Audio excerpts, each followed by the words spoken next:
back. Happy New Year to you. Merry Christmas. Happy New Year. We're in a new year, 2023. I know I've not been able to upload any video in the past couple of weeks. Well, I've been having life has been happening. Let's just put it that way. I've been extremely busy, with life and trying to balance a lot of things. So welcome back, guys. Thank you so much to everyone that has made reference to my videos, that has watched my videos and learned one or two things, asked questions in the comments. Thank you. It really means a lot to me.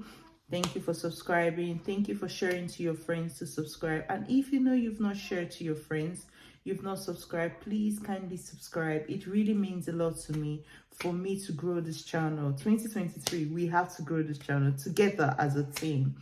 I'm open to suggestions. I'm open to, reviews, to comments, criticism. I'm open to all of that. Thank you so much for your support so far. So today, what am I going to talk about?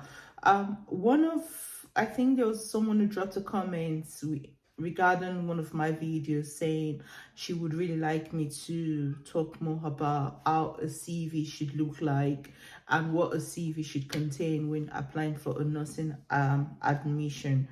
Just so you know, guys, a lot of universities have started application for 2023 session, most especially universities that start their calendar for September.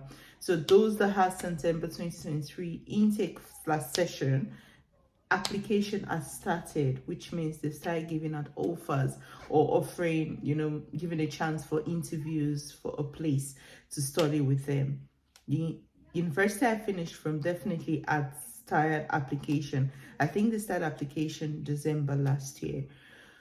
So, and I know some persons have spoken. Well done to those of you who are spoken. I know it's quite scary, but everything about life is scary. Change in itself is scary. If you want to change career, it's scary. The future itself is scary. Most of you feel like, oh, I'm not as young as I used to be. I don't think I want to go to school. Well, if you don't do that thing you want to do now, either ways, you would still turn the age you would turn this year. Time would not stop for you to process your plans. Time would not stop for you to think of what you want to do for yourself. So I would encourage you to start now. Start that dream. Chase that dream you want to chase. It's better you're open to trying. If it doesn't work out, fine. You tried and it did not work out.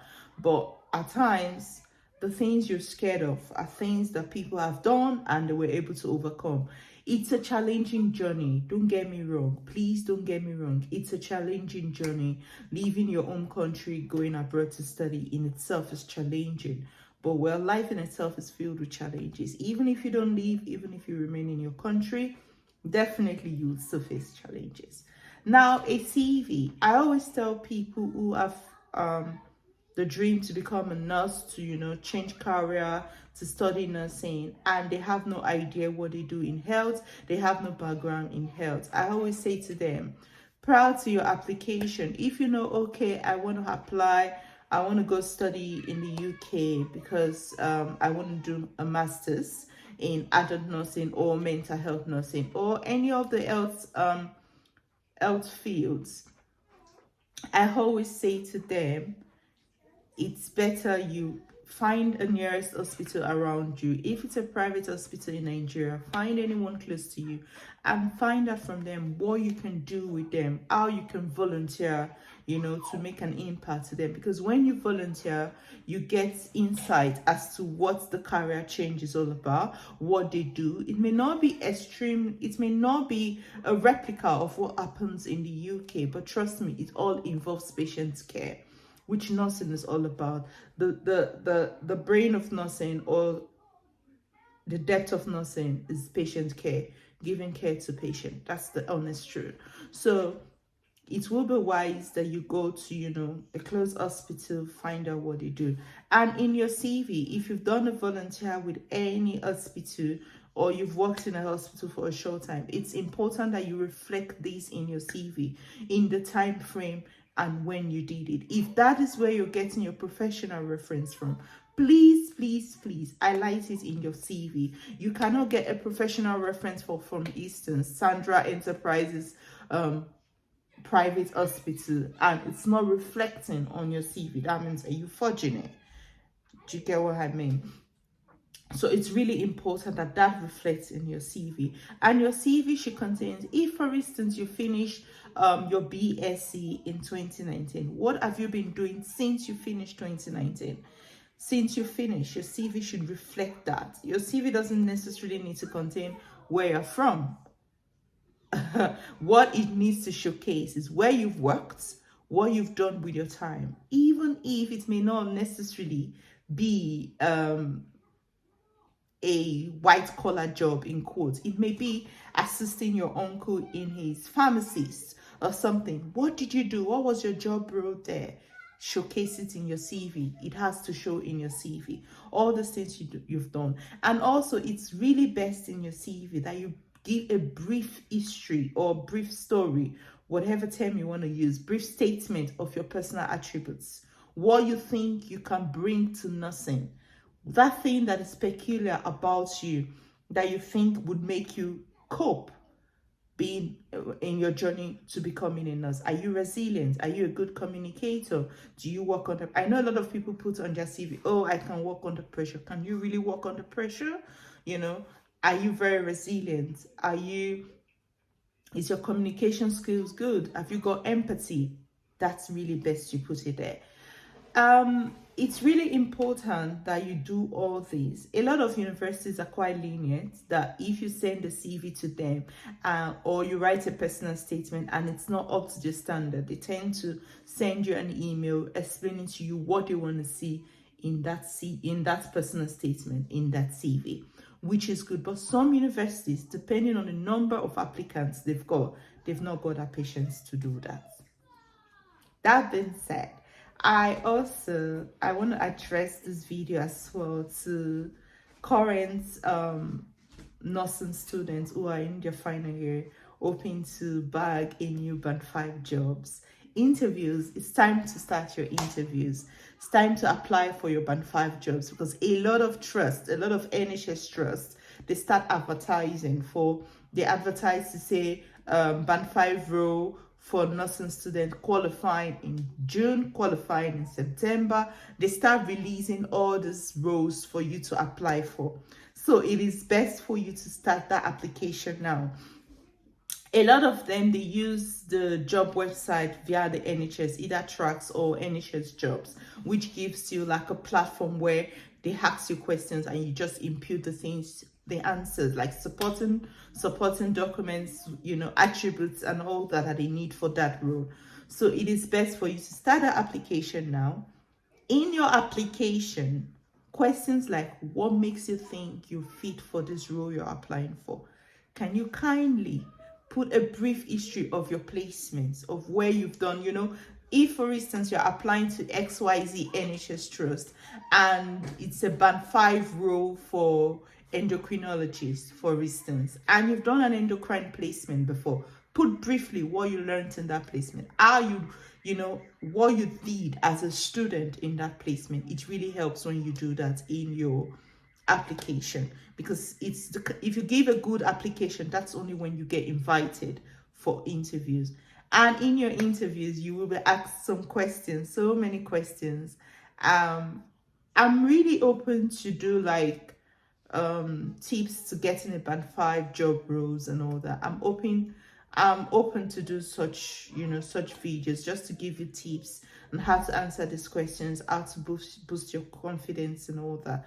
I'm open to do that for you guys. If you notice this video, I'm just trying to touch bases in some things that I believe are very important. I've told everyone in my previous videos about starting your nursing application. A lot of persons has reached out to me to link them to my agent, which I've done that. Just so you know, it's free of charge. My agent is not going to charge you, but yeah, I've done that and I've made that referral to my agent, just so you can get that dream, and hit that dream. Now, someone sent me a DM on Instagram regarding how to survive when they come here as a student, especially in paying their school fees, bearing in mind that you're going to do placement. Please do note that as a nursing student, yes, you do placement. You do not pay for your placement. Your placement, when you pay your tuition, everything is inclusive, including placements, your uniforms, and all that you need to study as an adult nurse or mental health nurse. So no, you are not paying for placements. Number two, how to survive, like you're entitled to working 20 hours per week, and your placement time is not inclusive, because during placement you definitely work more than 20 hours, and placement is not seen as working. Placement is part of your study as a nurse, so it's not recorded as 20 hours, just so you know. So within your placement, if wherever you're doing placement you've got 3 days shifts, you do it, you can actually still do your 20 hours shifts for that week, depending on what you want to do with yourself. Like I said earlier, it's not an easy journey, but it's doable. A lot of us have done it, and we're still doing it. And we're surviving, and we're happy about the decisions we made. So instead of you being scared or worried about, oh, how am I going to survive? Why not start the application? Get the interview, get the offer, get a place to study at that university, pay your tuition. I say to a lot of persons, if you've got the bucks, you can pay 70% of your tuition. Or if you're among some of my classmates who at the time we did our application, they pay their school fees in full. Fine and good, do that. Because when you do that, you get soft landing when you get to the UK. Soft landing in terms of you're not under so much pressure to start paying your fees, especially when you know you've paid it in full. Some universities, they give discounts when you pay your fees in full. So well, if you can do that, all fine and good, please do it. But all in all, it's a doable process. It's something that you can do. I'm just encouraging you guys to push ahead and do it. And a lot of persons, especially those in Nigeria, they do not want to go to the UK. They want to actually study in the US, or they want to be a US nurse, a US registered nurse, a US RN nurse, which is good. It's fine and good. I've got friends who did their nursing in the UK, got qualified in the UK, wrote NCLEX exams and passed their NCLEX exams, and now they're in the US living the life, So that's what I mean. It's something, you can use it, you can use the UK as a stepping stone. Do you get what I mean? You can use it as a stepping stone and get a degree in the UK, and you can relocate to wherever country you want to relocate to. Just so you know, it is very doable. I'm gonna keep this video short because I really need engagement. I need you guys to engage in the comment section. Tell me what you want me to talk about. If it's something I can do, I'll definitely talk about. Leave your comments, refer people to my page, subscribe to my page, and well, lots of love to you guys. Hopefully 2023 will be a good year for us all, filled with testimonies. Thank you guys. Bye, and see you soon. I promise I won't stay too long. I will do a new video very soon. Thank you very much. Bye.